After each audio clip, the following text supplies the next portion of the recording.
brought to you by the EveryDollar app. Start budgeting for free today.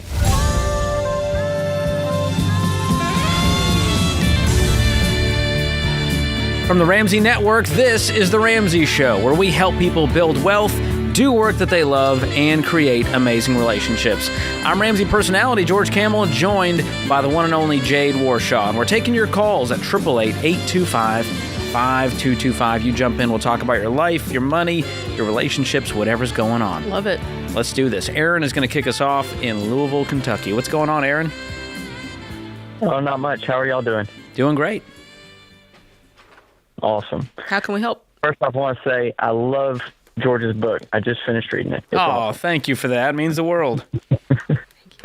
So I am I'm planning to be married within a year from now, and I'm working the baby steps. I'm having to rebuild my emergency fund right now because I had to buy a car, and so that kind of took a big hit. But I'm rebuilding my emergency fund, then jumping back into the baby steps. But how should I plan financially to get married? Because when I get married, my girlfriend is most likely not going to be working. And so what should I put in place to take over her expenses, like her insurance, and just factor in paying for another person? Why won't she be working?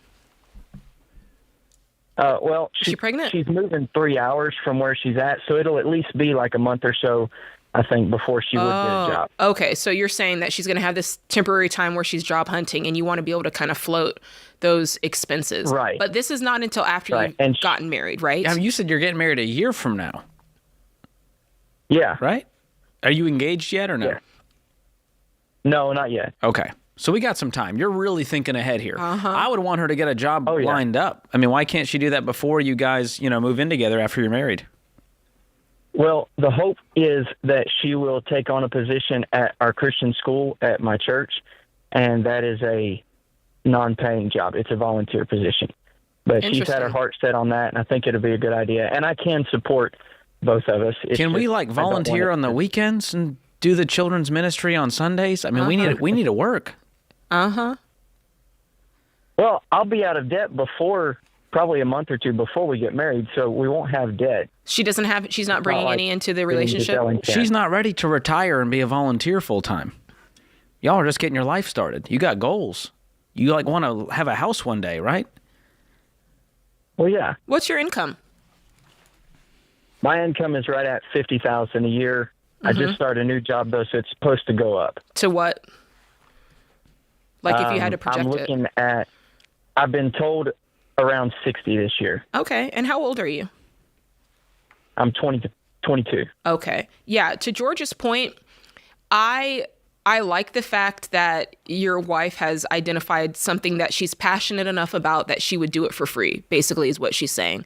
However, like George said, you guys are just getting started. This is the time to really get your feet wet and try things on that you're getting paid for to see if you like it, if you don't like it, to grow. And I agree with George. I feel like if she wants to volunteer, there's a time and a place for volunteering, but there's also a time and place for going out and earning. And that's just my opinion. You guys are going to do what you want to do. And, that's our 2 cents about it. Let's talk about the money a little bit more. So your biggest thing is you were concerned that there would be a period of time where she wouldn't be able to work. George has kind of cleared that up. And you have said that you can cover all of you guys' bills with your paycheck and you can be a one paycheck household. Have you verified that with the EveryDollar budget? Yes. Okay. Yeah. So you've laid it all out and said, all right, we can cover all of her bills plus all of my bills, and we're going to rent for the foreseeable future as we save up a down payment. Right. What would be your next goal once you guys are married? Once we're married, saving up for a house is the first big goal. Okay. Cool. And you would be investing 15% of your income, or are you going to do baby step 3B and just go real intense for 2 years on the down payment? Plan to go real intense for the down payment. Okay. Again, that's where her working is going to come into play, because making $60K a year, covering all the bills, you're not going to get very far on the down payment. You might be able to save, I don't know, $1,000 a month. Have you kind of done the math to see what you could really save up in a year? Yeah, I should be able to put at least about $10,000 or so aside a year. Okay. Can I make a suggestion? Here's another suggestion. We're brainstorming at this point because I'm going back to the wife, spitballing, the wife working. So this is the children's ministry, you said? The Christian school. Christian there. school. Okay. It's a day school, yeah. And is it like K through whatever? It's K through high school. Okay. All the way. Question. Here's a thought, because I'm thinking you guys, you get married, maybe you'll start to plan a family. Maybe that's the time for her to volunteer her services, and maybe she can get free childcare out of it. Oh, now we're thinking. And during this phase, well, yeah, that's another part of it too. But then maybe during this phase, this is the phase that you guys are like, hey, that knowing that phase is coming, this is the phase where we're buckling down, we're working, we're saving up quickly so that we can get this house and all this stuff in order so that we can do that phase of life, and that phase can look like that. Just an idea. Just me brainstorming from the other side of the fence. Yeah. I like that. Is she going to be bringing in any debt or any savings into the marriage? No debt, but hopefully about $5,000 or $6,000 worth of savings. That's her goal. She's putting money aside right now. Oh, is she working right now? Savings into. Yes. Who's paying for the wedding? Say that one more time. Who's paying for the wedding? Who's paying for it? It's kind of a mix of her dad and us. We're throwing some money in. We're keeping it low budget, but thankfully, because of her church, we don't have to pay for a venue, so it'll be there. That's good. Okay. Yeah, my only suggestions are the ones I gave, plus just being really clear about really what's going on with the wedding, who's paying what you guys are paying, setting that budget. And then from there on, I think you guys are good to go. You'll be okay. I just think it's going to really expedite your progress on this home if she's working for at least the first year or two until you guys have a kid. Okay. And did you already buy a ring? Yeah. I've got it picked out, but I haven't paused to set the money aside from. I'm getting my emergency fund built up before I actually put the money on the ring. So. Okay. Smart man. Okay. Good. And can you tell us, for just people curious out there, what kind of ring is this? How much are you planning on spending? Well, she picked it out. I didn't actually pick it out. Even better, man. She liked it. She hates it. That's her problem. What is it? It's $1,000. Okay, there you go. Wonderful. What kind of ring is that? What kind of ring do you get for $1,000? It's rose gold. It's diamonds. It's got 2 bands on either side of the engagement part, and I think it's called a halo set. Look at that. This guy knows rings. I know. I love it, man. Congratulations. Has she been through Financial Peace? She liked this. So. Say again? Is she on board with this Ramsey stuff? Has she been through Financial Peace University? Oh, yes. Okay. Oh, yes. She hasn't been through Financial Peace University, but they taught the curriculum in her school, in her high school. And the curriculum.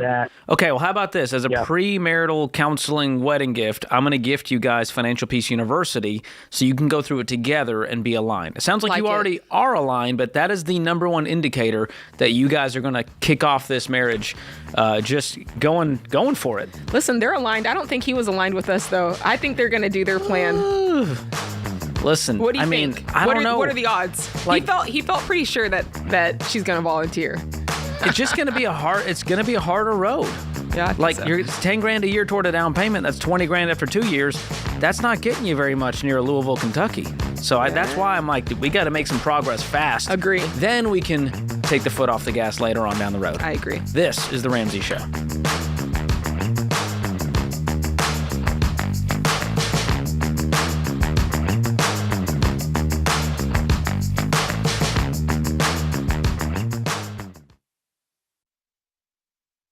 Let's be honest, shopping for health insurance can be confusing. With high costs, complicated terms, and customer service that doesn't really serve you, most folks just pick a plan and hope for the best. See, insurance companies don't work for you, they work for themselves, meaning they love it when you overpay. So you need a guide on your team to help you make the best choices. Health Trust Financial works for you. They're not salespeople. They help you find the health insurance option that makes sense and saves you money. The fact is, health insurance is one of the biggest expenses in your budget, but most people who work with Health Trust Financial end up saving $500 a month. Imagine putting that kind of money toward the baby steps. My team has worked with them for over 20 years, and they've served thousands of people just like you. They're the only health insurance broker that's Ramsey trusted to help you. So stop throwing money away and get the health insurance that's right for you at healthtrustfinancial.com. That's healthtrustfinancial.com.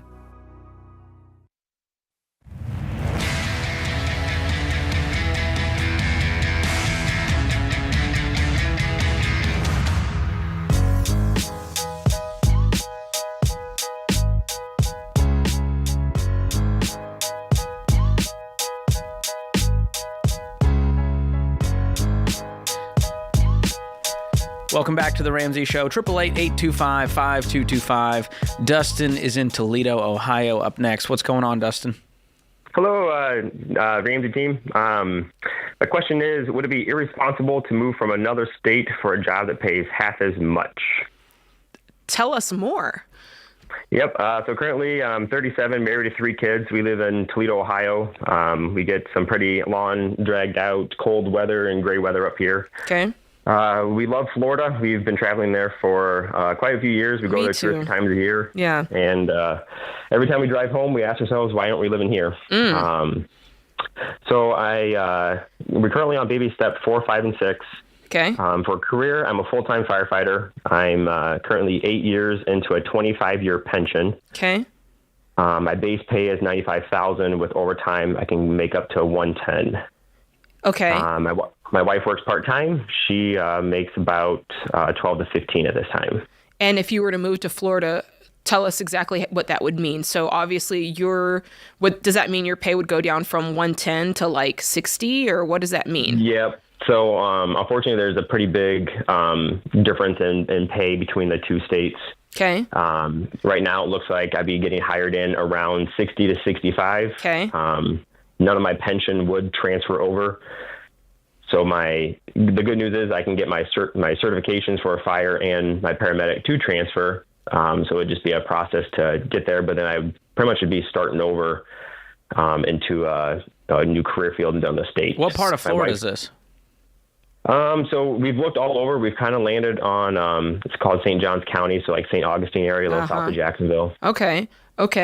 And there is some places that pay a little bit more, and then the cost of living is a lot higher for those areas. That's right.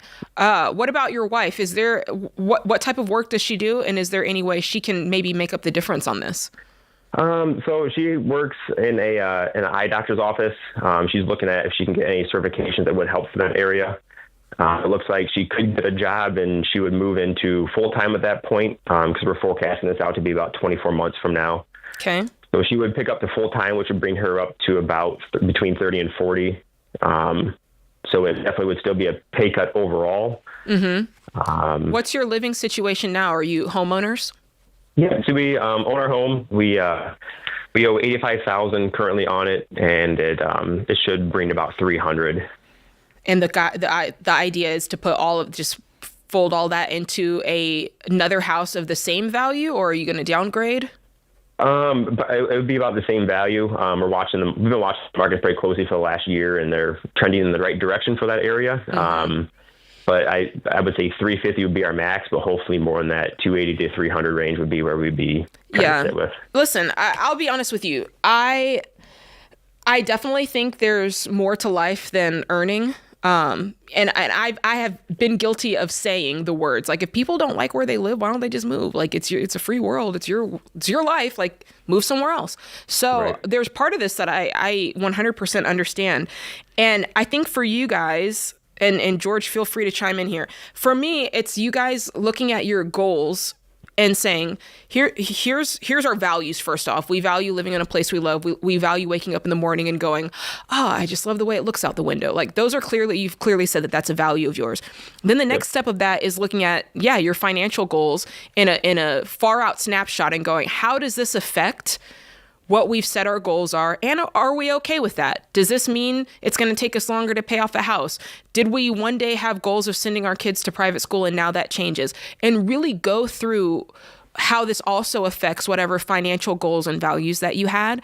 And if you're okay with it, that's fine. But if you also go, you know what, dang it, that does change us being able to pay for college, or that does change. And so I want you to play out those scenarios and make sure that you're 100% okay with what that can mean, because it sounds like you're 37, you're still young. You guys have not hit your earning potential, like your full earning potential yet. So I do think that if you were to make this move, you'll have plenty of opportunities to continue to grow your income. And truthfully, you might decide, I don't want to be a firefighter anymore at some point, and you might move on to something else. Only time can tell. What do you think, George? Well, there's a lot of good stuff in there, Jay, and I do agree that I'm okay with you making this move. I just don't want it to be sort of settling and going, well, I guess I make $60K now. And the thing is, your expenses are not getting cut in half here, but your income is. And so have you guys sat down to actually do the budget to see what life would look like? Yep, we've ran all the numbers of what it would do with retirement and kind of forecasting out. Originally, right now, with a 25-year pension, the plan was to retire at 55, maybe stay for a couple extra years, and then relocate down at that time. That would put our kids in the early 30s and mid 20s. You're breaking up on us, Dustin.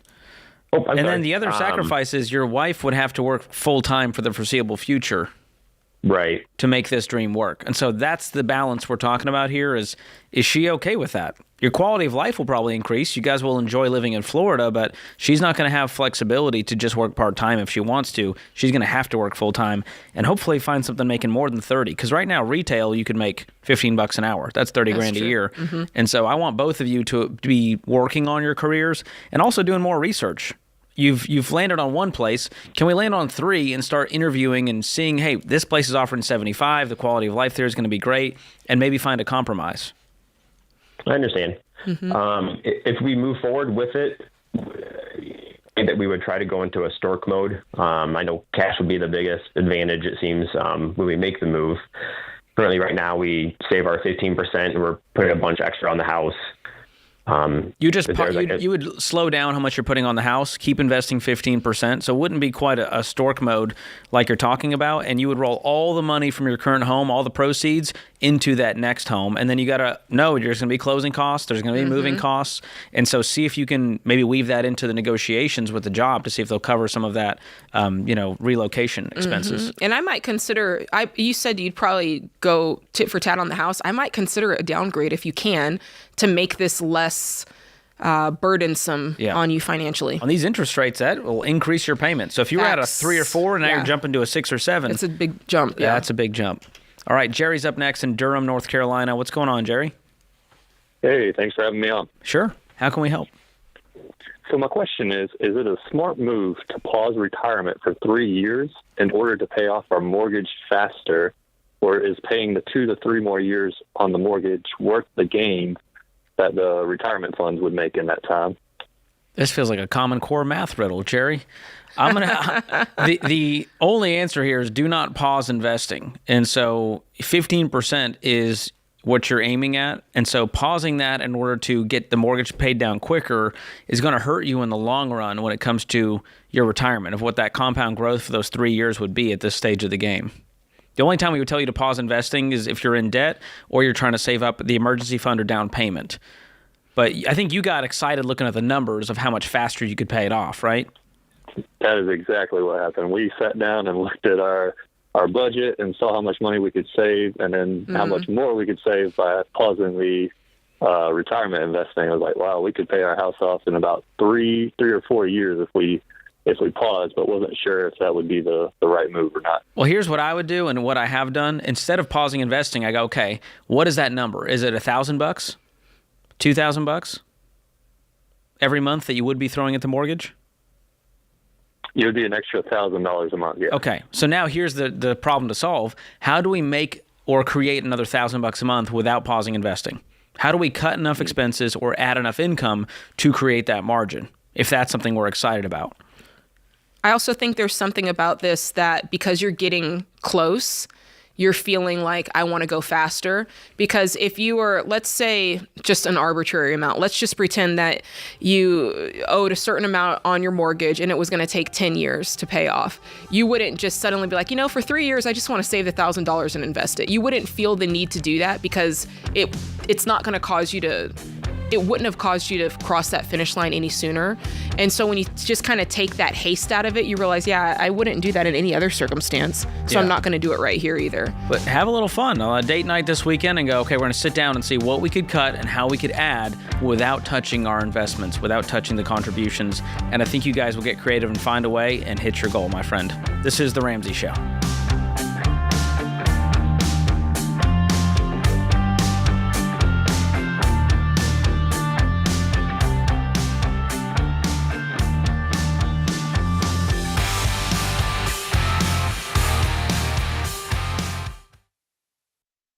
All right, Dave, you have some strong opinions. Possibly, yeah. I think so. Okay, because you really prefer credit unions over big banks. Well, credit unions, for one thing, are nonprofit, which means that the members, the customers, own the credit union. So any profits that the credit union makes goes back into customer pricing. So you get better interest rate on savings, cheaper checking, and so on, that kind of thing. But that's what's more important than that, though, is the fact that the customer is the owner changes the spirit on the credit union. So I find very few credit unions that aren't very customer-centric. Well, and I think we have found one that is incredible, and that's Fairwinds.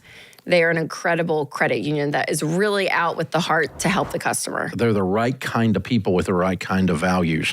And they've done a really, really good job with customer service. And the deals that they're offering, the Ramsey Tribe, is incredible. Yeah, absolutely. And I love it. The things that we teach, they so line up with. And you're right, their customer service is unbelievable. Winston and I just signed up and we got an account. Yeah. And I'm not kidding. It took less than 5 minutes. It was so user-friendly. Like, the step-by-step approach was unbelievable. And then the next day, my phone rings, and it says Fairwinds on my phone. So I answered it and talked to someone there, and they said, yeah, they give calls to every new customer. And so, again, they just really care about your experience, and I so appreciate that. Plus, anything that you can do at a traditional branch, you can do with them at fairwinds.org or on their app, and you'll have free access to over 33,000 ATMs. Hey, you guys know how much I hate banks in general, and so for me to do this is a big deal. Talk to our friends at Fairwinds and check out the combined checking and savings bundle that they created just for the Ramsey Tribe. You guys, it's incredible. Yeah, you guys, it's so easy to join Fairwinds no matter where you live. So go to fairwinds.org/Ramsey.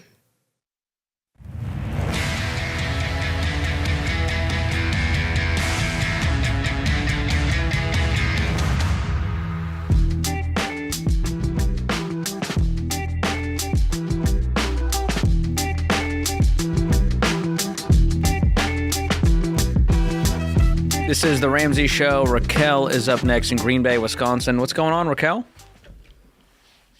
Okay, so just a little backstory. I think my biggest problem is I don't have a problem spending money or saving money. I have a problem spending money. I worked really, really hard to save up the money I have. And while I am paying off my debts, I have it to where I pay off the least amount because I am so afraid to lose my savings. And my biggest question is, how do I overcome that fear of losing my savings? Where do you think that comes from? It comes from somewhere. Well, when I was growing up, we were very not well off. Mm-hmm. We had housing insecurities, we had food insecurities. So I'm always worried that I'm going to get back to that point. Uh-huh. What do you think would cause you to get back to that point? What do you identify in your life that you go, if that falls out of place, I'm right back there? Well, for a while I felt pretty stable, and then I had some health complications. I had 2 surgeries in 2 years, and that took away from my savings, and I'm paying that off now, and I'm just, I guess, a health So it's your health issue, because my job is very stable. Okay. And you're walking through the baby steps now, so obviously that's on a quest for you to find that peace or that stability you're looking for. What baby step are we talking about? Baby step 3, or are you talking about baby step? Tell me more exactly about where you're at in the baby steps. Well, to be honest, I just discovered your show about a week ago, and the things you guys have been saying, I've always felt I thought credit was stupid too, and I don't want to only put $20,000 down on a house. I always told myself I have to save $100,000 before I get a house, so then I don't stability. have to pay it for the rest of my life. So you mentioned debt. How much debt do you have? Right now, I have $10,000 in medical debt. Okay, and is that all? Yes. Cool. But And how much is in that savings? happened in the last 2 years. Okay. And tell us about what's in savings. Yeah, what George said. I have $35,000 in savings right Oh now. my goodness. Okay. And So- what's your income? I make so it's in between 60 and 70,000 a year. So my base pay is about 25, but I'm a truck driver. Okay. So per unit, I get like 10 cents per unit. So if people are ordering a lot, then I get more money. Like during inflation, I get a little less because people are ordering a little less. So you've got this $10,000 in medical debt. You've got plenty of money that you could pay it off today and still have $25,000 saved. I think what could help with this, Dr. John would say, like, facts are our friends. So I feel like what could help with this are a couple of thoughts. A, if health is really the thing that you think could knock you off your rocker, then for me, if I were in your shoes, I'd go, I always want to have my out-of-pocket max for the year. Like, I just always want to have that saved. I've had these back surgeries. I'm a truck driver. This stuff could crop up again. And so for me, having that in place, that should be the piece you need because, hey, no matter what happens this year, this is the max amount that it could cost me, and I have that here. It's ready to go. What do you think about something like that? That makes sense. Yeah, I think that's it. I do actually do that because the year prior I did not have it. I had the minimum because I didn't want to spend a lot in healthcare because I'd never had health issues. Mm-hmm. And then I got 2 back to back. And so like my next year when I did my healthcare, I was like, I'm getting the best healthcare I can. Mm-hmm. Yeah, the good news is you have there's a very good reason for why you were feeling some fear, and there's a really good reason about why that exists in you. The key is you can't let a good reason become a bad excuse, right? You can't let it become an excuse for you to do what you know is really the next right, smart thing with your money. And that's where we're at right now. I mean, you clear out this $10,000 in medical debt, you're completely debt free. Now you can actually move forward in life. Then you got your $25,000 saved, and you add a little bit more to that to make it the 6 months you need it to be, plus your deductible, whatever that is. And now you're open to start building wealth. And I think that once she starts building wealth, George, that's when she's really going to see a lot of this insecurity fade away. Well, I don't think you realize how much of a chokehold this medical debt has had on you. I mean, it's like hanging on to totally past trauma. agree with you. So how old is the medical debt? It's just 2 years old. Okay. How many times have you thought about it in the past 2 years?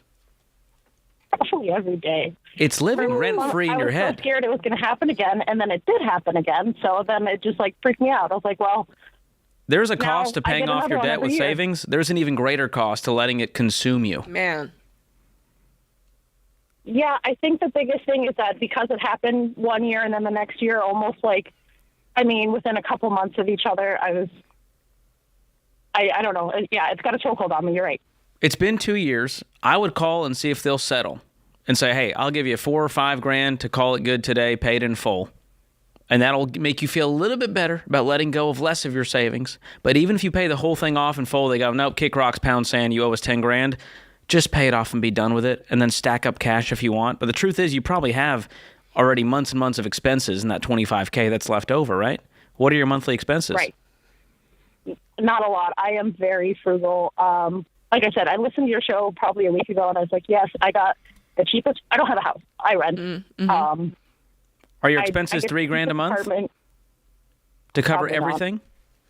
Oh, yeah, absolutely. That would cover everything and more. Okay, so 18 grand is 6 months of expenses. So even if you were out of a job, you could float all of your bills for 6 months or more while you find another one. Yes. And the other thing is, do you have disability insurance through your employer or through your health insurance? I do, yes. Okay, go. that solves another fear. Yeah, it If does. something were to happen to where you couldn't work, but you're still alive, the disability insurance would cover you. Okay. So that's That makes another sense. facts are your friends. Let's check off the box. We have our out-of-pocket max. We have 6 months more of expenses. We have the right insurance in place, and we're doing all the right things. Mm-hmm. And once you get this debt out of your life, you're going to be looking at the future instead of looking at the past. I think right now you got a crick in your neck from looking back at this medical debt so much. Yeah. Yeah. Because I need another surgery for it. And it's so true. What George and I are saying, it's so true. If you can embrace this, you can finally go forward. And the moment you go forward, this is gonna be in your rear view so quickly. Once you do this, and then you're able to move on to baby step 4, in a year's time, you're gonna look back at this and go, oh my gosh, I was so stuck and I didn't even realize it. Because that 10 grand is gonna feel like, why was I so up in arms about that. So I think it's just a matter of you push and go. And now that George and I have kind of clarified that you're a lot safer than you think you are, then... And this is you breaking the cycle. You paying off this final debt is you saying, I'm done. We're not going back to that place where money was a problem, money was a stressful point. You're looking at the future going, I'm the kind of person who cash flows the emergencies that come my way, and nothing's going to stop me. I think having your chin up high, having no debt, and releasing yourself from the trauma of the past, the long past, which is your childhood, and the past of the surgery and the health problems and what could be, I think you're letting it have too much control of your life. I agree 100%. It's always in the back of my mind. Mm-hmm. I hope that frees you, Raquel. Are you going to go pay it off today? Can you let America know you're doing it? Yeah. Woo! I like it. That's a win. I like it. That's a huge win. We are cheering you on. And again, it's 2 years old, Jade. They might be willing to settle. I bet. And they're bet getting they minimum would. payments right now. I bet they'd love $4,000 in their pocket instead. Yeah, I bet they would. But, George, I feel like we run into that time and time again where it's, we talk about the 3 to 6 months of expenses, and that's good. But I feel like the medical component is a part that people worry about. And it's like, yeah, if you can just gather the numbers, because sometimes people think, oh, this happened. I had this huge medical bill and I never want that to happen. But it's like, gather the numbers, gather the facts, and you can set yourself up to be prepared. No one knows everything that's going to happen in a day, right? But you can be prepared and know, hey, if I have something unexpected happen, if there's an emergency, yeah, I have the $5,000 to cover the ambulance. Or yes, I have the worst happens, we've got the out-of-pocket max to cover our family if all of us, fall off a cliff. That's right? a good reminder. People are playing offense out there with their income, working hard, building wealth, but you got to play defense too. That's right. And that's where insurance is. It's nobody wants to talk about it, but it's one of these things you got to deal with and make sure that you are covered. And don't wait until something happens to find out. Yeah, know figure your it out numbers. now. So Yeah. go check out our coverage checkup tool. It's completely free. Go to RamseySolutions.com/checkup. It's one of my favorite things you can do for peace of mind. We'll show you all the insurance you actually need, the ones that you don't, and connect you to the people that we trust to help you get it in place. So that's RamseySolutions.com/checkup. We'll drop a link to the description and show notes as well if you're listening on YouTube or podcast. This is The Ramsey Show.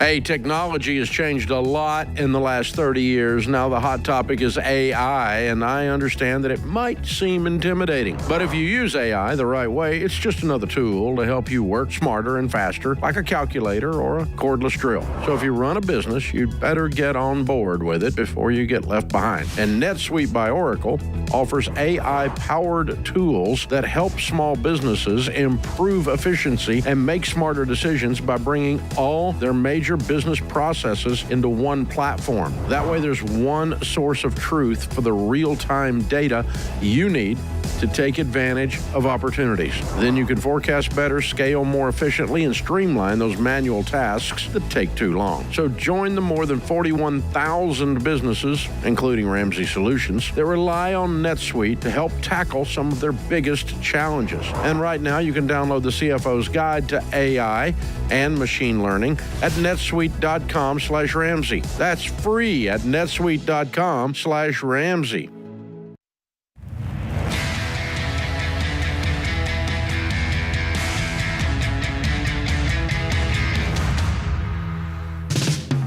If you want to do your thing, shawty.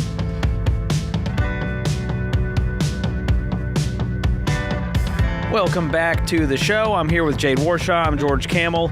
And it's time for one of America's favorite segments, Jade. It's called Asking for a Friend. What do we mean by that? You tell me. I will tell you. Have you ever had one of those moments where something pops up and it's like, I should know this, and you don't want to admit that you don't know at this stage of being 41 years old in your life? So the societal colloquial saying is, hey, asking for a friend.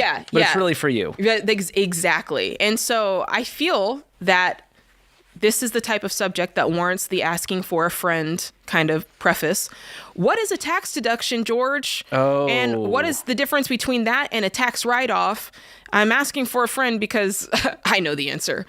I literally just fell asleep. That was so boring. Yes. I'm kidding. We're going to make it fun. Pay attention. Here we go. So tax deduction versus write-off. This is one of the funniest things people mix up. So the tax deduction, it's an expense that can lower your taxable income to reduce how much you pay in taxes. Yes. So you hear the word standard deduction, itemized deduction. Standard is just the specified dollar amount you can subtract from your taxable income when you file your taxes. So the IRS decides this number every year, and it depends on your filing status and in some cases your age and some other factors. And you don't add to it. You don't take anything from it. Yep. And so the easy math is, am I going to save more by going the standard deduction or by itemizing? And most people in today's America are going to be better off doing the standard deduction. It's a lot simpler. Yeah. Now, itemized, that could save you money if you have a lot of medical expenses, charitable donations, state and local taxes, student loan interest, mortgage interest, home office expenses, you're self-employed, you know, all of these things can affect your which way you go here. But most people, standard deduction. Next. Yes. Next is, what is a tax refund?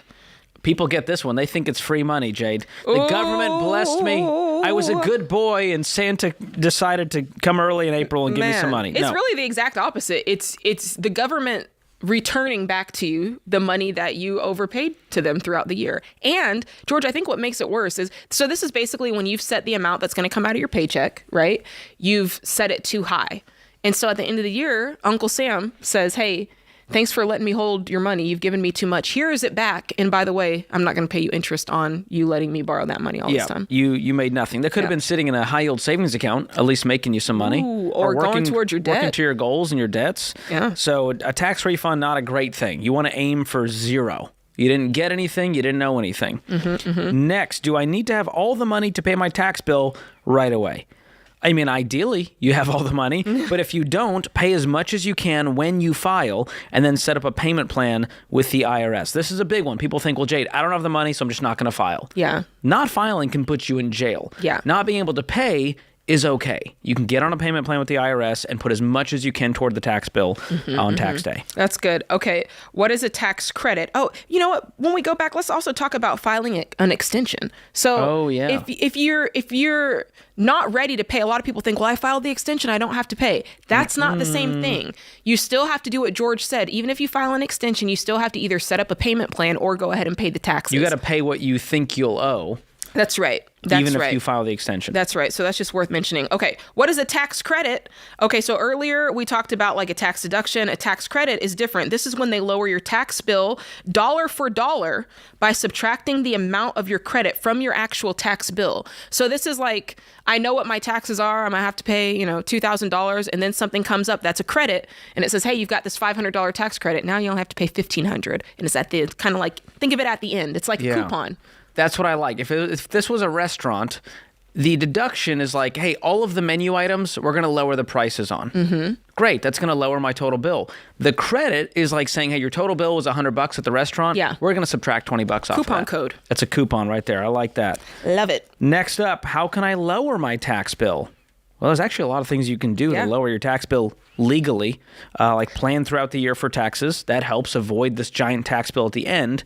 Quarterly estimated payments is a great way to do that. Right. Contributing to your retirement accounts on the traditional side, contributing to your HSA, that can actually lower your tax bill. And then look for ways to leverage tax credits, child tax credits, adoption credits, elderly, disabled, retirement savings contributions credits. There's all types, and you can look into that or work with your tax pro to figure out which ones apply to you. And then lastly, like Jade mentioned, adjusting your withholding on your W-2 after you file. That's right. And that's, all right. Finally, actually, I think it's a W-4 form is what you use to adjust withholding. It was a typo. That is a typo. You're not going to get me, guys. Nice one. Trying to pull a fast one on old Georgie. We would never. All right. Next one is, what is adjusted gross income? You might see it written as AGI. And this is your total gross income from all the sources that you have it, minus certain adjustments from the Form 1040. And with that, I will close my eyes and take a siesta. Yeah. If you mention a form followed by a number, the brain shuts down scientifically. I don't even know what I just said. Like, actually, I just listen to this when I go to sleep. Yeah. I just listen to different IRS tax forms. On the Calm app? Very calming. It's like watching the Masters. It's great.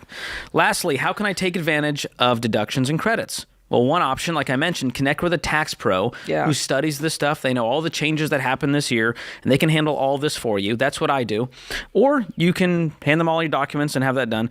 And if it's not hard to handle yourself, you got a simple tax situation, you're a W-2 employee, not a lot of, itemized deductions, you can file with a tax software that's not going to charge you for all these extra forms. And that software is called Ramsey Smart Tax. There's no hidden fees, gives you all the major forms you need right off the bat. We're not going to be sneaky about it. So go check it out, ramseysolutions.com/smarttax to get started if you haven't yet, which we're just days away. Yeah.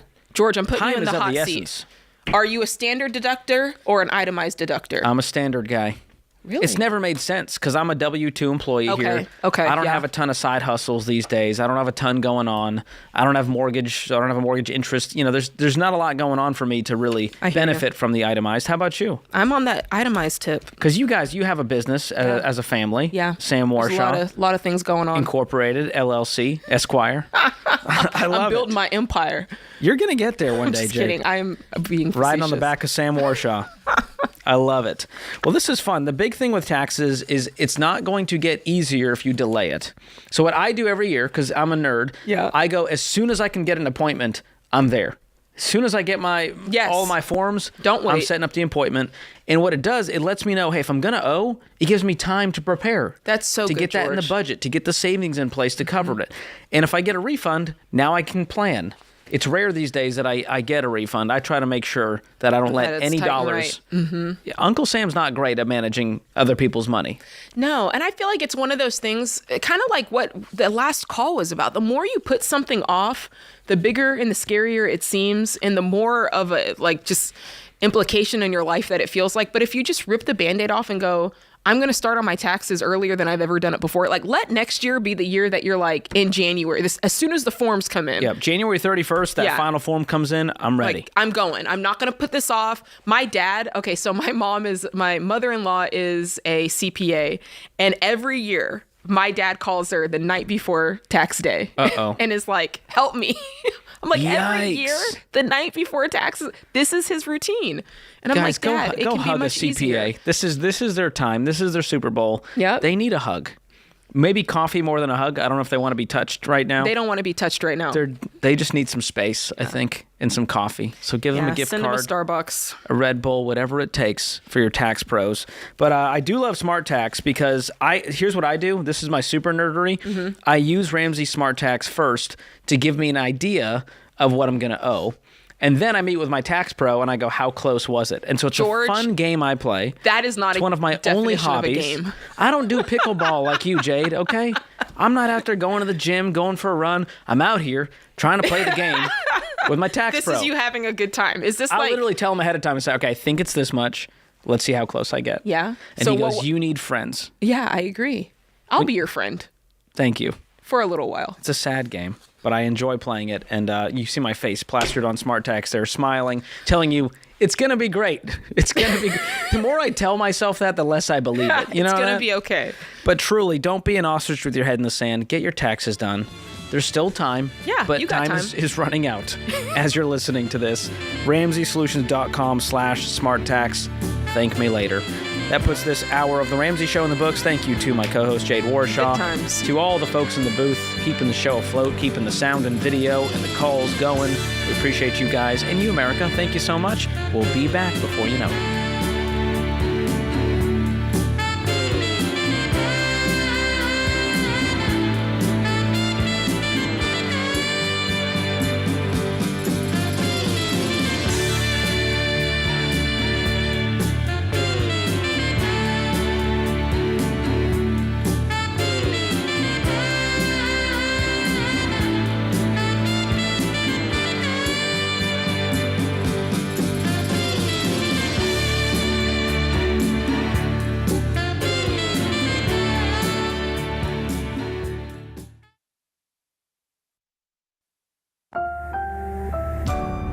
Brought to you by the EveryDollar app. Start budgeting for free today.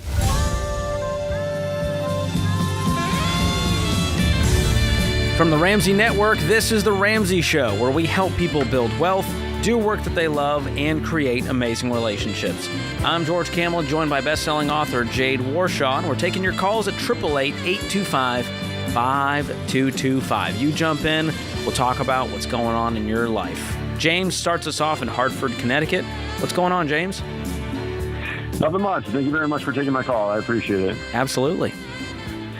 So I'll just give a quick background. 9 years ago, I bought a two-family with the idea of eventually one day down the road, my mother and father would move into the first floor. They hadn't set themselves up for their future that well. So, this is an opportunity for me to give them a home to rent, potentially, and be able to afford it and never be kicked out if potentially the owner sells the place. So, because I'll never do that. My father unfortunately passed away, and I was able to get my mom in there. But we're giving a discount to her of anywhere from $550 to $700 a month, every month. And although I still make a little bit, every month, and I'm able to put it away, it takes a long time to cover expenses, like when the tenant upstairs moved out and left the place a mess, and we had to take a lot of our own money to get it back up to a rentable unit. Mm-hmm. So my wife was like, well, it's kind of like we're, giving to her every month, and we're in a great place. We're in 4 years, we should have our house paid off. Awesome. And then we would work on paying off the two-family at that time as well. But, we're only clearing about $500 a month, and I know I have to do a new furnace. I have to get, my mom's almost going to be 80, and I want to get the washer and dryer out of the basement. So my wife was like, should we're putting, taking our 10% out, and we give some to the church to children in need kind of thing. We're splitting it out. She's like, maybe we should be taking some of that money. And I'm like, that doesn't feel right, but it is like we are helping my mom out and not having her have to go to a much smaller unit and like a retirement home. And I just wanted to hear your opinion, because she's like, I wonder what Dave Ramsey and his friends would say about this. So I said, let me call today while I'm painting the basement. While you're painting the basement. I love that. Man, well, I'm glad you found out the hard way that this is not passive income like they told you on TikTok. Facts. Buy a duplex. It's amazing. They pay the mortgage for you. And then real life is different. Well, I'll tell you this. I am not the Jesus police, so I am not in charge of tithing at the pearly gates. But I will tell you that one man's opinion is would not be considered a part of your tithe by giving your mom a discount. I think it's a justification to feel better about the situation and to alleviate some financial pain that you guys are feeling. I would say it's a generous thing to do, but it's not tithing in the biblical sense. Yeah, I didn't think so either. Yeah, okay. I think I'd agree with that as well, but what I'm hearing is that money is tighter than you'd like it to be with these rentals and with everything that's associated with them. And so you're looking for areas to kind of recoup that. And in that way, I'd liken it to just a budget issue, right? When the budget feels tight and you're looking for line items to cut or places that you can pull from. But there's certain line items that are kind of like off limits. Like we don't really want to touch, right, the emergency fund if we don't need to. If we're shifting things around, we don't really want to touch our giving or our tithe. So I feel like there's other areas in the budget that need to shift to cover this. Does that make sense? I feel like you're looking in the wrong place, because what I hear is I've got a rental that I owe on. I've got a home that I owe on. There's still, even though you're doing some things really, really well, I do feel like there's debt that's surrounding this that's making some things feel uncomfortable. Like, I love that you're able to house your mom, but you're also carrying a two-family that has debt. And as a result, now you have to generate a certain amount of profit in order to offset that, right? And so I think that's really where the problem lies. It's not whether or not housing your mom is tithe or not. Yeah, it's definitely that the numbers are tighter than we'd like. And it's like, I feel like we're one big situation away from, we're finally actually like being able to put, that money away every month. But like when the furnace goes and we need to, move that other stuff, it's like, where's that money going to come from? And it's again going to come from our budget. And this wasn't the best investment, although it's doubled in price in the last, 9 years. That's great, but it's all just, fake money. It's not real money. It's what It's on paper. Theoretically would happen, and I'm not going to sell the house, so it means nothing to me. You know what I mean?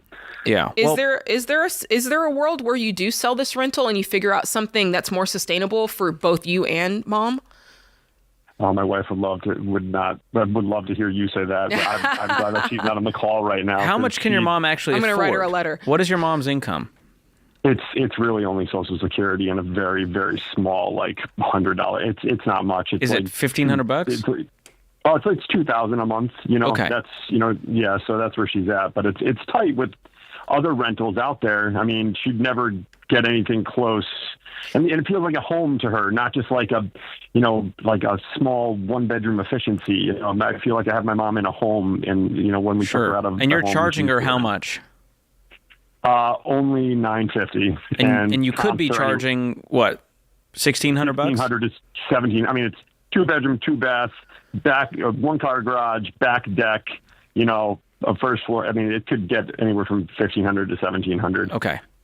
Yeah, so half of her income is going toward rent, and that's heavily discounted thanks to your generosity.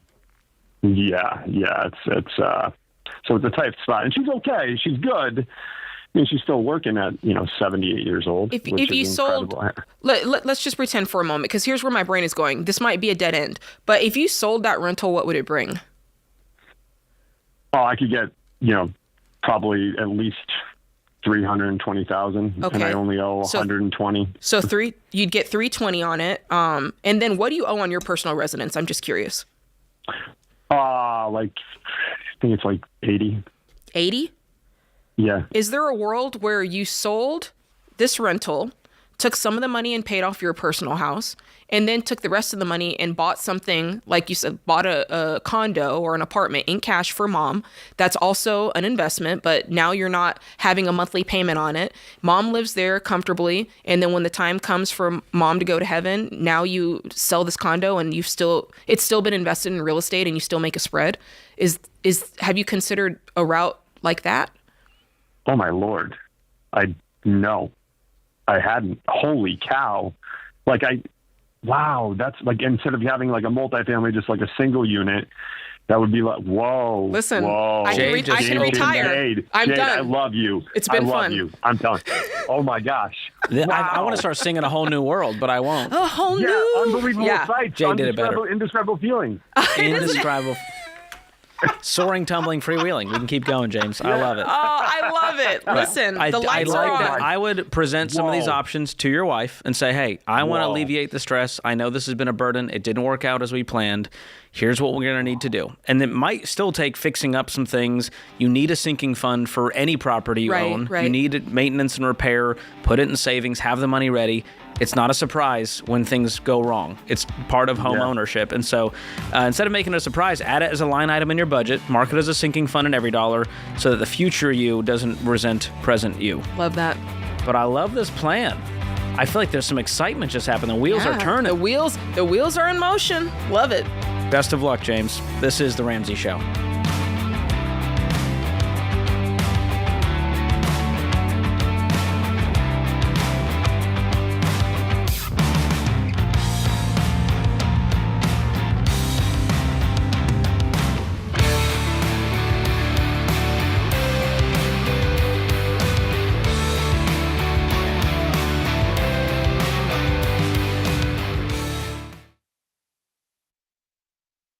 I've been doing this show for over 30 years, and some of the saddest calls I've taken are from situations that are completely preventable. Yeah, and what's so hard is I feel like one of those, especially the ones that I'm like, oh, it's terrible, are people that call in and their spouse has passed away suddenly and they don't have life insurance. We actually took a question of a lady, and she had 3 kids, pregnant, and husband didn't have life insurance. And I'm like, I can't even imagine. Or even if it was opposite, right? If a mom passed away, there's a dad with kids and trying to figure out, how am I going to afford childcare? How do I outsource some stuff that maybe she was doing? And it just takes the grief and the sadness of something like a sudden death to a whole new level. Like when you have to think through, how am I going to pay my bills? How am I in going the to middle eat next week? Yeah, the middle of all that grief. Like, it's terrible. And so life insurance is the one thing, especially as a mom with 3 little kids, that I'm like so big on for people to get because it's inexpensive. Xander is the place that Winston and I actually get all of our life insurance. And we keep re-upping it because I'm like, I just want it there. Like, there's something about that safety of knowing that you have money if something suddenly happens. And it doesn't cost much because Xander shops among a gazillion different companies. It doesn't cost much. You just have to admit that someday you're not going to be here. You got to say it out loud, and you got to say, I'm going to say I love you to my family by taking care of them and taking the time to put this stuff in place. It costs us stinking pizza. It really is. So that is one thing to do, to say I love you to your family. So we've used Xander for all of our family's needs for insurance for many years, including, of course, term life insurance. To get a free quote, go to 800-356-4282. That's 800-356-4282, or go to Xander.com.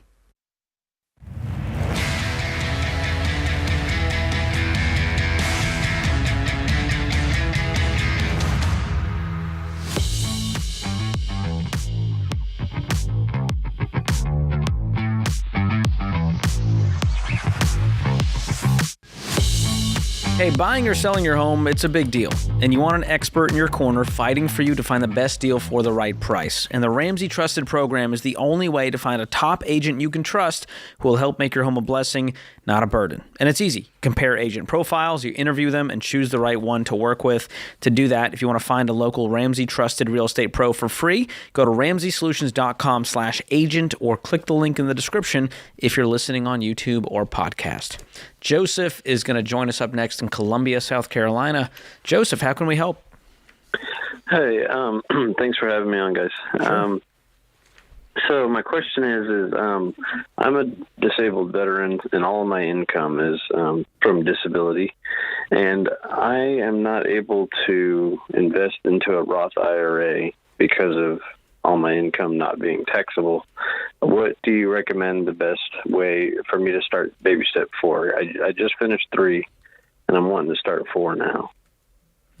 Well, thank you for your service and sacrifice. Thanks. How old are you? 28. Are you single? I am. Okay. And what is your income? It's about $52,000 a year. All right, and that's fixed? That's fixed, yep. Is there a cost of living adjustment every year? There is. Okay. It's like between 4 to 5%. Okay, great. And do you have any debt currently? What's your financial picture looking like?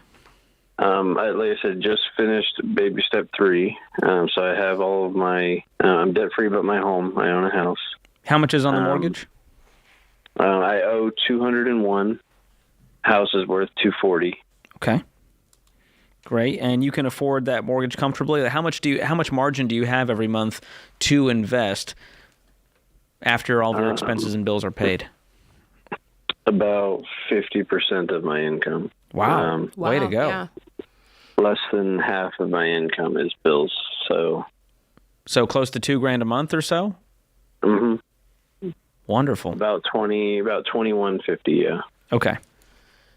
Can I ask a little bit more about the nature of your disability? Is there if there was something you wanted to do for work to earn an income, is there something you could do that doesn't affect your disability?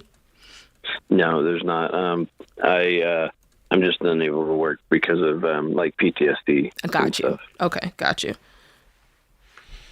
Well, you always have the option of a taxable brokerage account to store money. Now, it's not going to have the tax advantages of an IRA, but it's a great way to at least harness the compound growth that you would get by investing.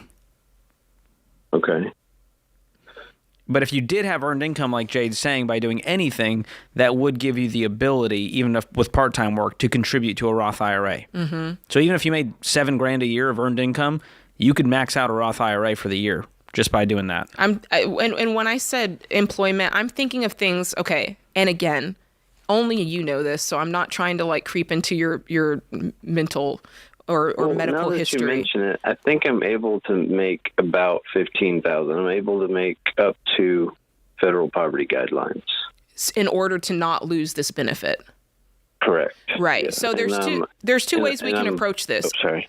I wanted to ask, because there's two ways. It's A, how much can you make before you mess with the benefit? And B, with your PTSD, is there anything that you would want to do to make a living? And I'm thinking of things like, it might not be the typical job that you show up for in person, right? It might be something that is more online based, or, that doesn't require you showing up to an office building. So those were the kinds of things that I was thinking of. Only your medical history and what you're really capable of, but those are the things that I'd be exploring. Yeah.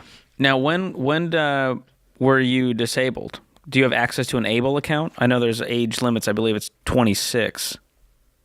I'm sorry, I'm not sure what you're asking. The ABLE accounts, Achieving a Better Life Experience is what they're called, and it's a special account for individuals that are disabled before age 26. So I'm just trying to think through other options you might have access to.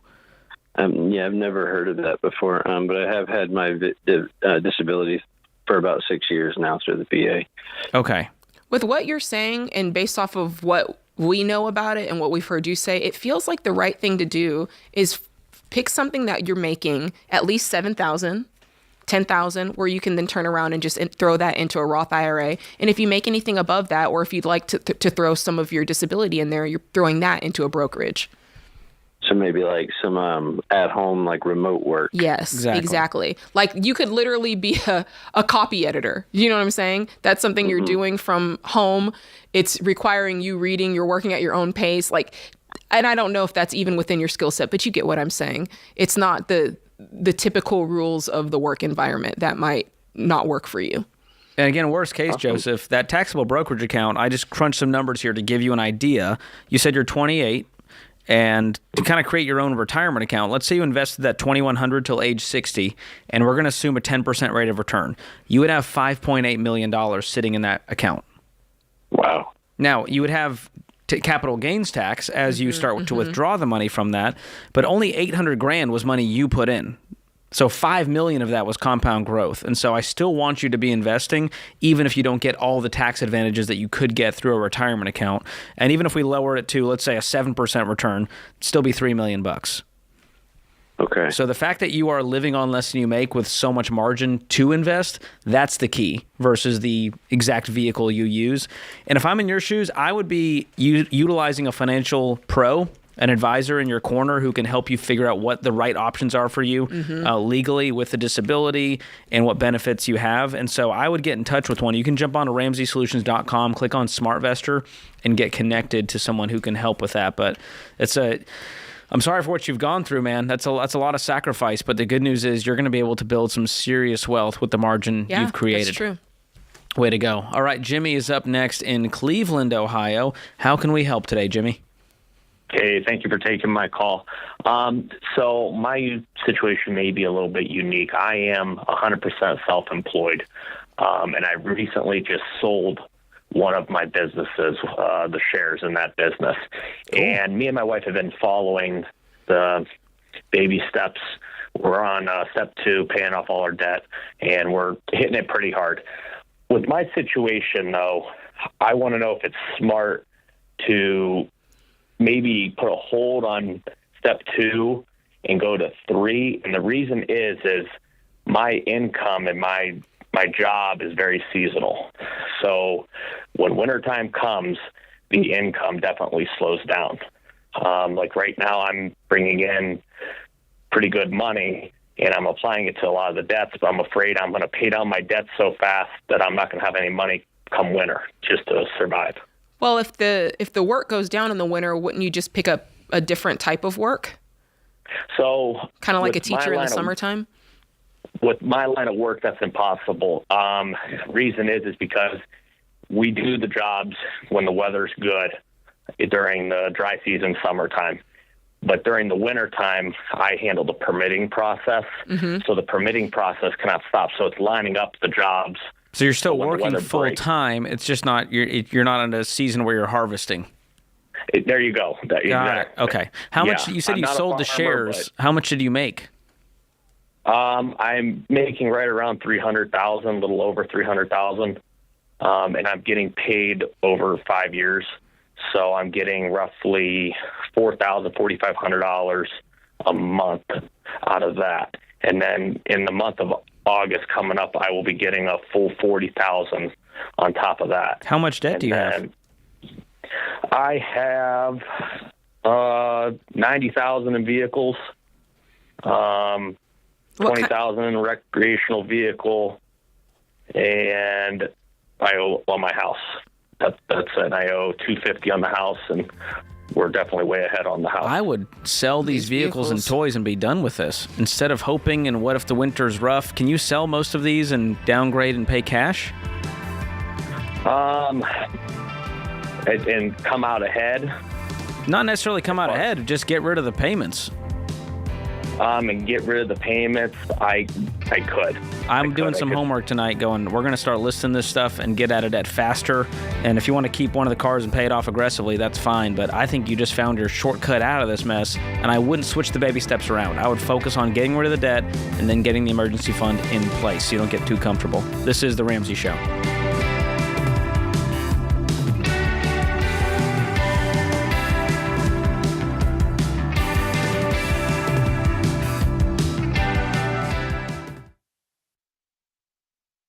Hey guys, I'm super excited to announce that two of the GOATs of sticking to a budget have finally teamed up. That's right, Ramsey and Aldi are partnering together because, well, groceries cost a lot of money. And besides that, most stores are designed to trap you in a maze, a sad, expensive maze. But Aldi is different.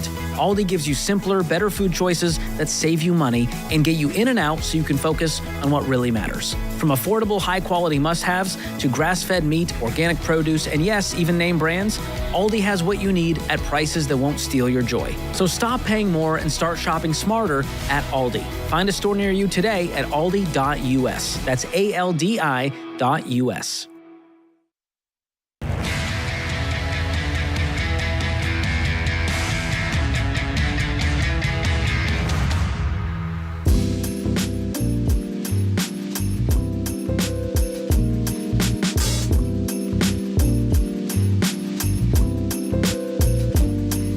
Ramsey Show question of the day is brought to you by YRefi. YRefi offers a different approach to paying off your defaulted private student loans with a low fixed rate for less stress. Go to yrefy.com/Ramsey. That's the letter Y, REFY.com/Ramsey. May not be available in all states. Okay, today's question comes from Beth in New Jersey. My husband and I have followed the baby steps for 15 years. We're on baby steps 4 and 5 with a paid off house. Huh? Okay. We'll get back to that. We have 3 kids, with the oldest starting high school next year. We would love to go on an international vacation in 2026 while our kids still live at home. We are in the process of saving up $30,000 to pay cash for that trip. My husband recently saw a clip with Dave ranting about people who take lavish vacations and how he thinks we are budgeting too much. Should we vacation in the U.S. at a lower cost, or is the international trip feasible as long as we're paying cash? In other words, is it okay for us to start living like no one else? All right, I love this question because there's many things to address. All right, first off, you're in baby step 6.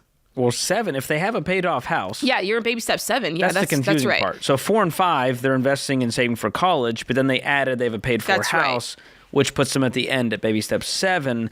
So that's the confusing part. Yes. But if they truly have a paid for house, they're in baby step 7. Dave would have no problem with going on a paid for $30,000 vacation. For you, no. My guess is he was addressing broke people going on lavish vacations. That's right. You aren't broke people. You're not. You've done excellent. Bravo and brava. Like, that's really, really good. And I would say yes. Go and start living like no one else and pay cash and send us a postcard and call in and tell us all about it. Sounds amazing. Yeah. This is my new goal here. I love it. Take me on an international vacation. Okay. I love it. While our kids are still living at home. That's the other important part is you're creating some special memories with these, let's see, oldest is starting high school next year. They're still young enough that they like you probably. This is a great time to go. This is really good. I imagine once they're older teenagers, I can't speak from experience, but I imagine they're just like, this is lame. Yeah. You know? No, I mean, I want to go back to the Dave rant. I think I can be on, I can't speak for Dave, but we love when you guys are winning with money, and we love to see you guys live like no one else, not just in the penny pinching live like no one else. We love to see you guys get to the other side of living like no one else, where you can buy the car and you can take the trip and you can, upgrade the house or build the house, all of that stuff. Like, I feel like a lot of times people get caught in the baby step 3 Ramsey stuff, the baby step 2 Ramsey stuff, and they forget about the baby step 7 and baby step 6 Ramsey stuff, which is really, really exciting and really, really fun. And it's the so that live like no one else, so that later you can live and give like no one else. And later is now for you guys. You've been following the steps for 15 years. You got a paid for house. Go have fun on the trip. And can we hang out on this for a little bit while? Okay. So I can't stop you. Earlier today, I was on Instagram Live taking some questions, and it came up the juxtaposition between living like the Joneses, and they used the two interchangeably. It was like, hey, yeah, I have a problem with people living like the Joneses, keeping up with the Joneses / showing their income. And I was like, wait a minute, these are two different things. And this is something to talk about. So yeah, the way we teach, there is a time where you are cutting back, you're scaling back, you are, doing all of these things so that you can pay off debt. And when you do that, it shows, right? When you trade in the Lexus for the Camry, it shows. When you pick up a side hustle, it shows. When you stop buying new clothes, like all of that, there is an exterior that we all see, or the people around you see. And it's like, oh, it seems like they're cutting back. On the other side of that, when you get to a certain point in the baby steps, 4, 5, and 6 and beyond, 7, then there's a part of it that now your money is kind of taking this shift. You have more of it. You have more at your disposal anyway in margin.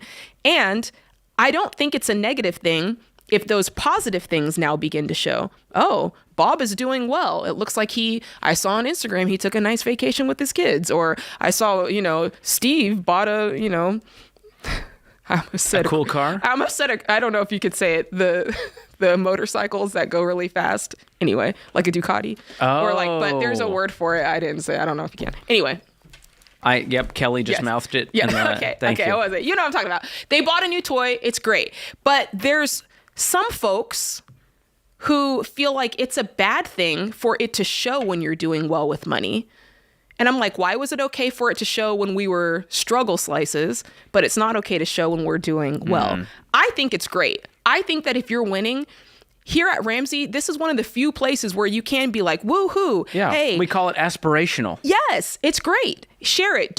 You don't have to try to hide that you're doing well. You really don't. This should be something that you celebrate, and truly it gives hopes to other people, the people who have the right attitude. Now, if you're bragging about it and making others feel less than for it, that's different. Forget about that. But the people that I know that have followed the plan, they're not that way. In fact, they're whispering when they're on the debt-free stage. They go, and by the way, we're baby steps millionaires. But I'm like, you they're don't have ashamed to whisper of it. They're That's what I'm saying. I'm like, if you were loud and proud about getting out of debt and sacrificing and cutting back, you can be loud and proud about the fact that you're winning. I think that's wonderful. Yeah. And if other people experience shame because of it, that's on them. That's on them. Let them. Jade, thank you for freeing us all. You're welcome. That's what you're here for.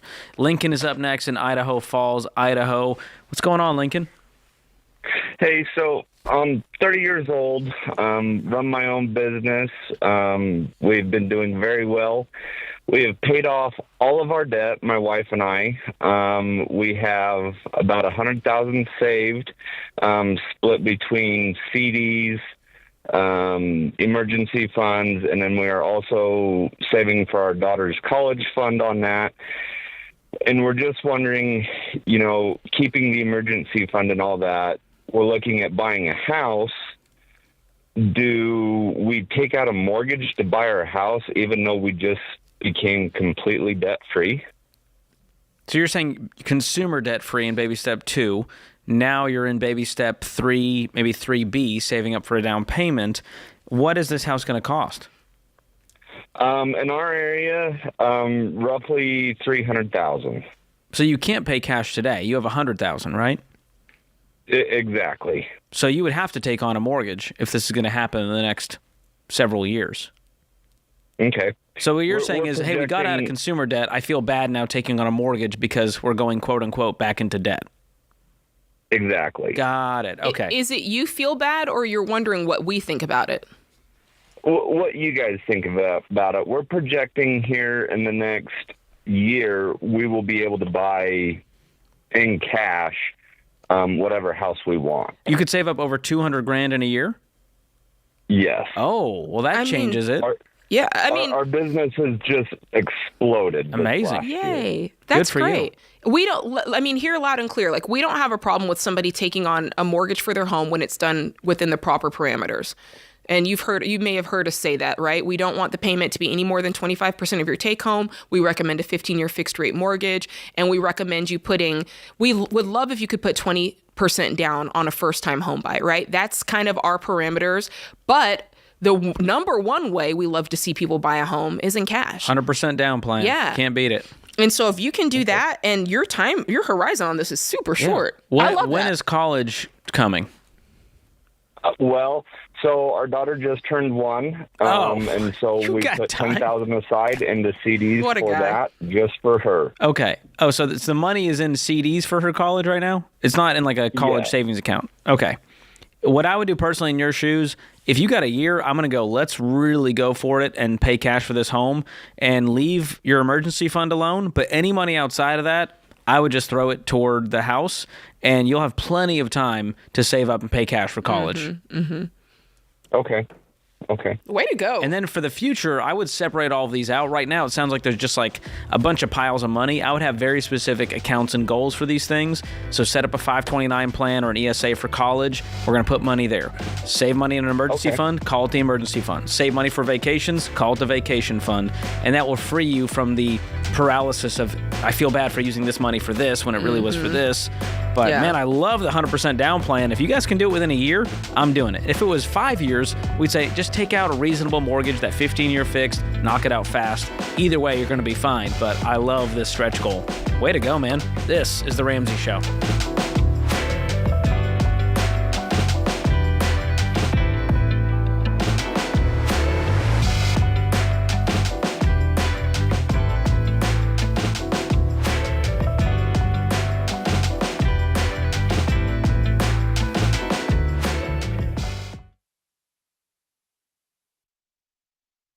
Rachel, do you ever get these sketchy text messages that are like, hey, you need to update your address and verify so we can get you the package you didn't order? Yes, I have, George. Sketchy, and never trust them. And that's why we recommend Delete Me. They help with that. Yeah, they do. Delete Me actually goes in and removes your information from data broker websites, and it is an incredible service that everyone needs. And there's a lot of shady companies out there that solely exist to sell your personal data to bad guys. And that means your info, like your email address, your home address, your kids' names, your name, everything is just out there for scammers and spammers to find. So much. But Delete Me will delete your data, hence the name. It's gone. They'll wipe it out for you so you can sleep easy. That's right. And then once they remove your information, then they're going to send you a detailed report telling you where they found your information, when they removed it, how many hours they've saved you. I mean, it is incredible. It's so detailed and it's beautiful. Get this. So far, they've reviewed 27,000 listings on my behalf, removed me from 240 data broker sites, and saved me 77 hours of time. It's incredible. Absolutely amazing. And Winston and I now get fewer texts, weird emails, spam calls, all of it. I love it. So you got to be sure to check them out. Ramsey fans get 20% off their annual plans. Just go to joindeleteme.com/Ramsey. That comes out to less than $9 a month. Super affordable. Again, that's joindeleteme.com/Ramsey. Make sure to check it out, you guys.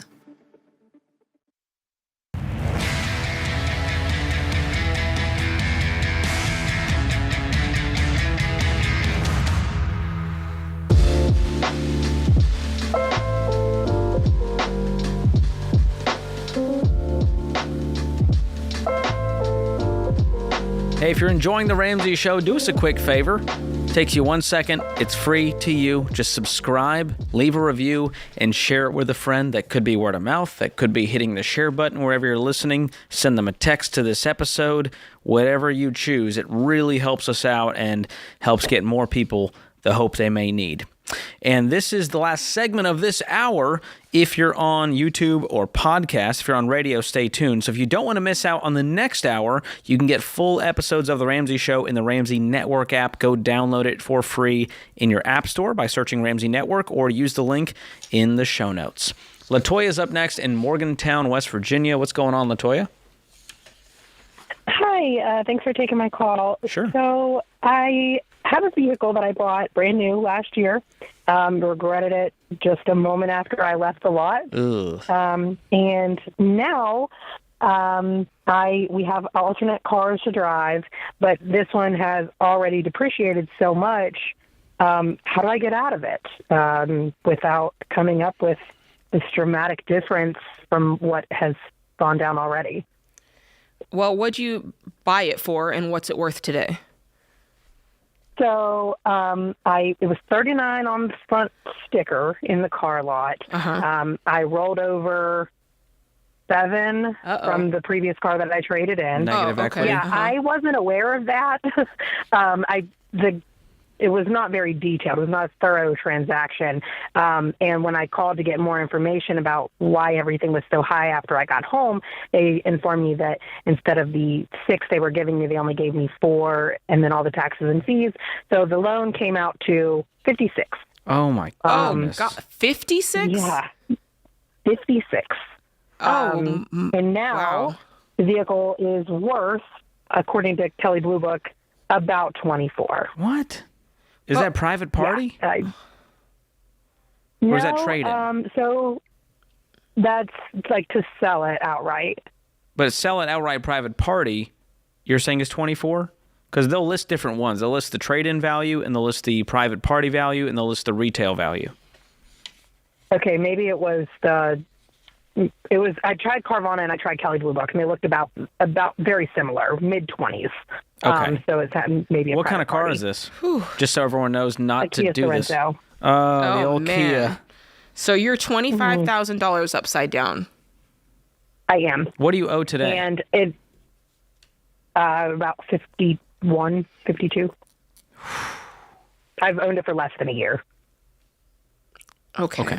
Well, here's the bad news. The only way out of this is to cover the difference, and that's either with money that you save up or with a personal loan from a credit union. Mm-hmm. What's the payment on this?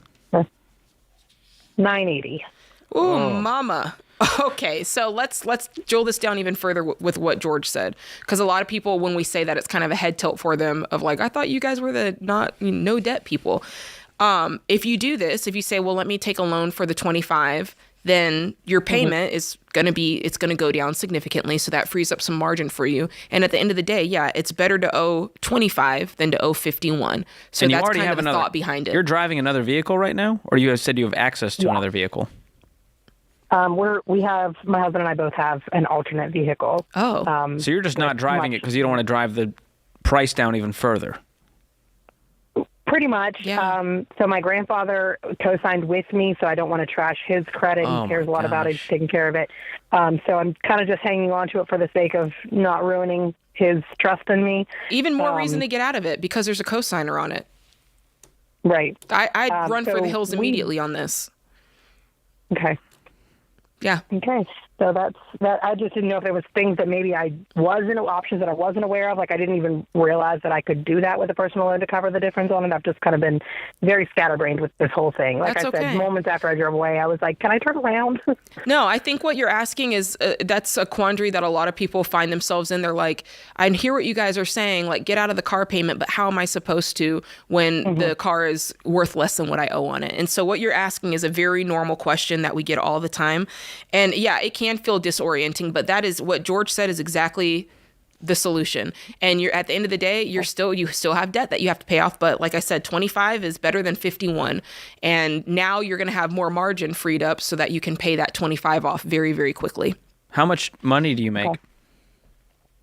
95. Okay. And is that just you or is that household? It's household. That's household income. Okay. Yeah. Ooh, yeah, that's a lot of car. What does grandfather think about this? Because why was he the co-signer? My credit. So you reached out to grandpa and said, hey, he's good for the money. He'll sign. No, not necessarily. He's just done it for a long time to kind of help me out. That's just what he does. Super helpful. And he didn't really give me much say. He's like, if you're good for the payment, then you're good. And considering we'd done this route before and everything went fine, he had no issues trusting me. Oh, this wasn't the first time. No. But what's caused your? I mean, there's a part of this that we have to ask. I mean, because typically, if your credit is poor, right, and a lender says this is so bad, we're not going to give you the loan, which is really, I mean, I'm not trying to insult you, Latoya, but it's really saying something if some of these lenders won't give you the money. So my question is, what's happened in the background that's caused this to happen, and what are we doing to change it? So I have paid off the things that I owe other than my student loans. So I don't have any debt, but the problem was that whenever, like, I was 18 to 24, I had some silly things that completely trashed my credit, like, you know, that first cell phone that you get, those first credit cards. And so by the time I've gotten to a stable point in life where I'm paying everything, they don't trust me with it. I see. So everything that I have paid and I've paid timely has been under someone else. I see. So it's not benefiting me. So I've paid off 3 cars under my grandfather, but that didn't help me a bit. So are you done with debt? I'm still almost. I'm way closer than I was. I'm still in baby step 2. Okay, but I'm saying, like, this is it. Like, we're not borrowing for borrowing for cars. Yeah, absolutely. I would love to never borrow again. Love that. Okay, then I think. Yeah. Do you have you said you have student loans still? I do. What's left on those? We're working through those now. 50. Okay, and then does your husband have any debt in his name? No. We've paid off his last, like, personal loan, and our credit cards are all closed. Okay. Good. All right. Yeah, I would go the personal loan route from the credit union, get that loan down, and then just debt snowball everything and try to increase your income to speed up this whole process. If both of you can commit to doing something, get that income up another 10, 20, 30 grand.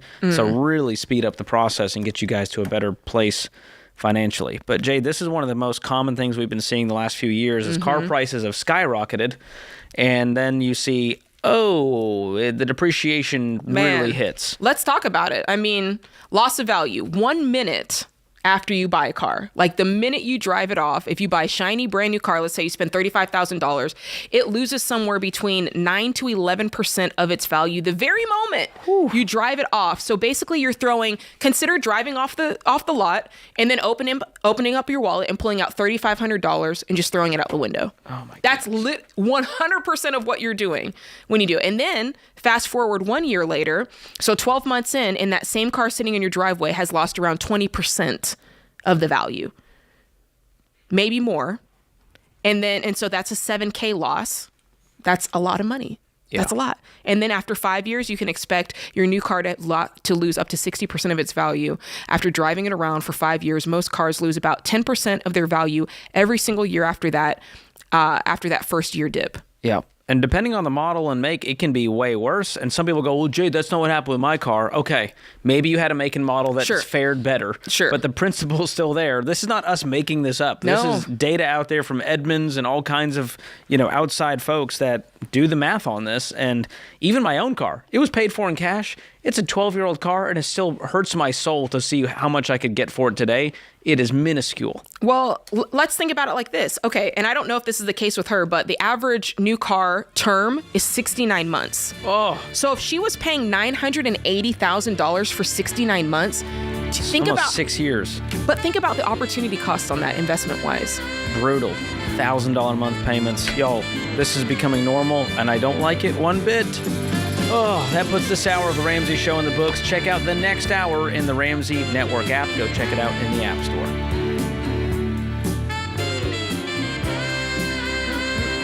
Brutal. 69 months.